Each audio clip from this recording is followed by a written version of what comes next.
How will it, again, I just want to ask, how chanting makes us reach near God, makes us. Chanting makes the mind again energized because जितनी देर आप relaxation, meditation को एक relaxation technique के लिए तरह लिया जाता है कि मेडिटेशन इज रिलैक्सेशन। जहाँ कोई नेगेटिव और वेस्ट थॉट नहीं है वहाँ रिलैक्सेशन है। तो जब आप चैंटिंग कर रहे हैं शुरू में एक्यूरेटली, तो आप एक ही थॉट ले रहे हैं, वो वर्ड भी एक बहुत पॉजिटिव हाई एनर्जी वर्ड होता है। जैसे कई लोग ओम कर रहे हैं, तो Om is a very high energy word, लेकिन उतनी देर आपको कोई नेगेटिव और वेस्ट थॉट्स नहीं आए। लेकिन जब बहुत समय तो ग्रेजुअली आने लगते हैं, है ना, yes. तब हम ओम ओम ओम बोल रहे हैं और मन सोच रहा है आज क्या करना है, ऑफिस में क्या जाना है, तो उसके बाद तो वो वाली भी जो प्राप्ति थी कि नेगेटिव और वेस्ट थॉट्स नहीं आए, तो वो भी खत्म हो जाती है। तो इसलिए ये सारे विधि बहुत यूजफुल है, लेकिन मेडिटेशन हमें थोड़ा सा इससे भी ऊपर लेकर जाता है, जहाँ हम अपने माइंड की क्रिएटिविटी जो है वो एक रिलेशन एस्टैब्लिश करने में यूज करते हैं। हर एक के साथ जो हमारा संबंध जुड़ता है उसमें अपनी अपनी एक क्रिएटिविटी होती है, अपनी अपनी एक एसेंस होती है। इसी तरह परमात्मा के साथ संबंध, वो जब एक क्रिएटिव रिलेशनशिप बनेगा तो फिर याद करना बोरिंग नहीं लगेगा। अच्छा, and again it will be very unique. Yours is a unique relationship with him. I'll have a very different relationship. Absolutely. We're not going to have a same kind of That's why we relationship. said कि हम दोनों खड़े होकर एक ही बात नहीं कर सकते। हाँ. आपको जो बातें करनी है वो डिफरेंट होंगे और मुझे जो बात करनी है वो बिल्कुल डिफरेंट। ये कैसे हो सकता है कि सारे लोग खड़े होकर परमात्मा से एक ही बात कर रहे हैं? तो अब हमें ये चेक करना है कि हम परमात्मा को अब कैसे याद करें।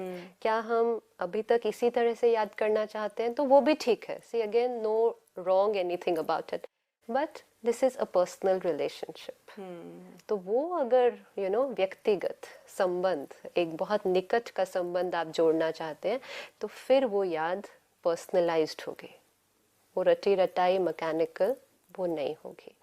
किसी को भी हम याद करते हैं ना, तो याद के 4 आधार होते हैं।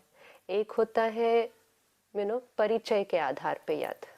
सपोज कल आपके घर में फंक्शन है, तो आप एक लिस्ट बनाएंगे आज कि कल किस किस को बुलाना है, तो सारे जो आपके परिचित लोग हैं आप उनकी लिस्ट बनाएंगे।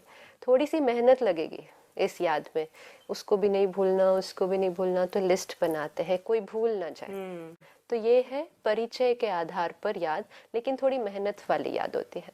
दूसरी प्रकार की याद है जहाँ प्राप्ति होनी है, कुछ लेना है, हमें उनसे कुछ मिलना है। जैसे कोई बिजनेस डील होने वाली है, आपको पता चला कोई बिजनेसमैन आ रहा है, लेकिन वो सारी रात में कभी भी पहुंच सकता है। आप जागते रहेंगे कब आएगा, मुझे उसके साथ डील साइन करनी है। क्यों? क्योंकि आपको उससे कुछ मिलने वाला है। सपोज वो सवेरे 3 बजे आ गया, आप उस टाइम रेडी हैं, आप मिलते हैं, साइन करते हैं।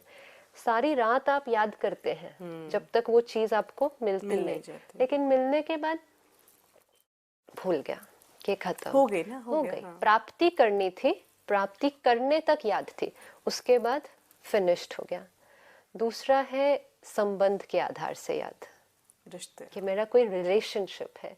जैसे एक लड़की है, उसको उसके लिए शादी के लिए वर ढूंढ रहे हैं, तो वो याद करती है कि मेरा होने वाला पति कैसा होगा।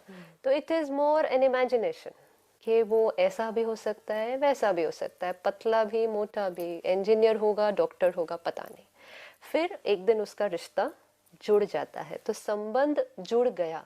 अब संबंध जुड़ते ही जो याद होगी very clear, व्यक्ति के now she knows exactly whom she is going to remember, क्योंकि उसको पूरा क्लैरिटी है और उसके साथ उसका संबंध जुट गया है।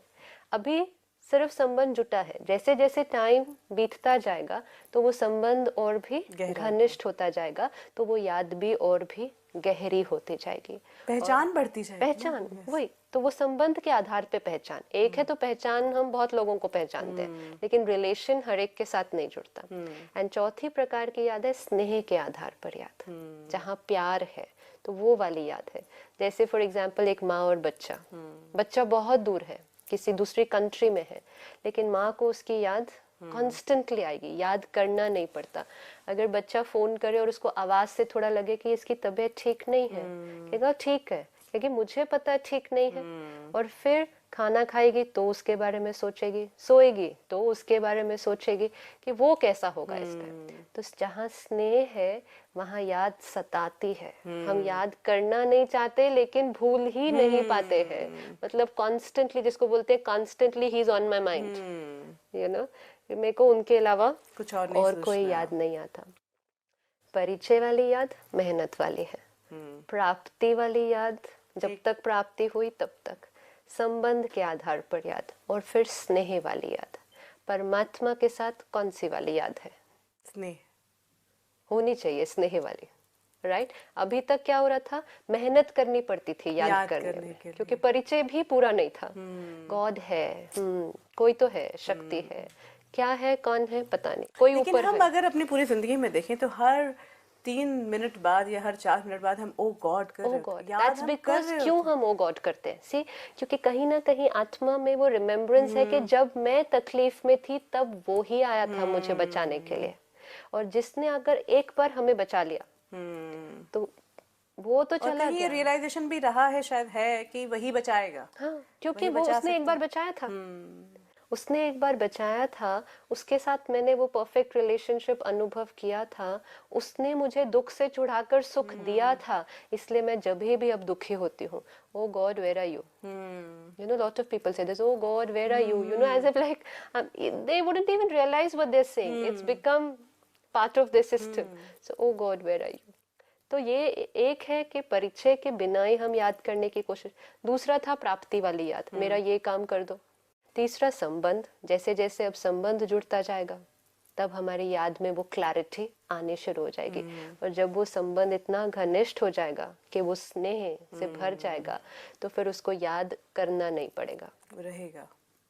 फिर आप उसको भूल ही नहीं सकते हो। वो हर क्षण हर कर्म पे शिव बाबा आपके साथ है, और वो उसका स्वरूप हमने जाकर आगे ले लिया कि परमात्मा हर जगह है। परमात्मा हर जगह नहीं है, लेकिन मेरे हर कर्म में, हर क्षण में, हर संकल्प में उसकी याद मेरे साथ मेरी है। सांस के हर माला की जो हर कहते हैं बीड में जो कहा हाँ, मतलब मतलब श्वासोश्वास उसकी याद है, कि मतलब निरंतर याद है। तो जिसकी स्थिति में वो निरंतर याद परमात्मा की होगी, वो आत्मा की क्वालिटी कैसे हो जाएगी, यू नो? तो मेडिटेशन मतलब ये याद करना। तो meditation, like we said the other day, it comes from the Latin word mederi, to heal, कि जो घाव हो गए हैं उसको हील करना है, और वो हील करने वाला वो है, माता पिता कहो, टीचर कहो, डॉक्टर कहो, सर्जन कहो, वो हील करने वाला है। It is like we have rechargeable batteries. अब बैटरी जब डिस्चार्ज हो जाती है तो क्या होता है, उसके अंदर के जो आयन्स होते हैं वो डिसोरिएंट हो जाते हैं। अब जैसे ही पावर सप्लाई आता है, उसको कनेक्ट करता है, जैसे ही वो करंट पास करता है उसके थ्रू, तो वो आयन्स फिर से धीरे धीरे ऑर्गेनाइज हो जाते हैं। सिमिलरली मैं आत्मा भी एक बैटरी की तरह हूँ जो डिस्चार्ज हो गई है। डिस्चार्ज मतलब वो प्योरिटी, वो पीस अब मुझे अनुभव नहीं हो रही है जो मेरी ओरिजिनल क्वालिटी थी। जैसे ही वो पावर सप्लाई से कनेक्शन जुड़ता है तो धीरे धीरे वो ओरिएंटेशन फिर से होना शुरू हो जाता है। That is meditation. The battery connects to the power source, doesn't have to do anything after that. Just connect. The power source will do the rest of the work. जैसे ठंड है, आप हीटर के सामने खड़े हो जाओ, आपको थोड़ी कहना है मुझे गर्मी चाहिए। हीटर है, the source of energy is there. You just face towards that. That's all.